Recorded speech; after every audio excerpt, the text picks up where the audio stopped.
هل صدق ان النار ما تخلف الا الرماد؟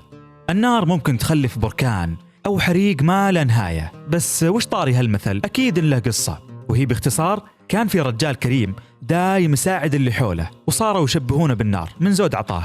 هالرجال كان عنده ولد عكسه تماما، بارد ولا يحب يساعد احد. الوكاد مر هالولد من مجلس ما في نفس ثقيله، وقال واحد من الجالسين: وش في ولد فلان متكيسل ما هو بمثل ابوه؟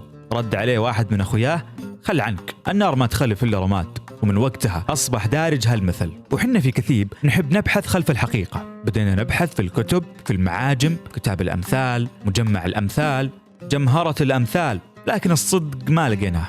بس ترى هالمثل واقع لكنه مو بدايم، وينقال لا جاء الولد عكس ابوه تماما في الصفات الزينه. والشاعر يقول: ليس الفتى من قال كان ابي، ان الفتى من قالها انا ذا. ودائما اضطرينا الشعر ما لنا غنى عن المتنبي، اكيد ان نتكلم بهالسالفه يوم يقول: وبنفسي فخرت لا بجدودي، وبهم فخر كل من نطق الضاد. وانت علمنا وش رايك؟ هل فعلا النار ما تخلف الا الرماد؟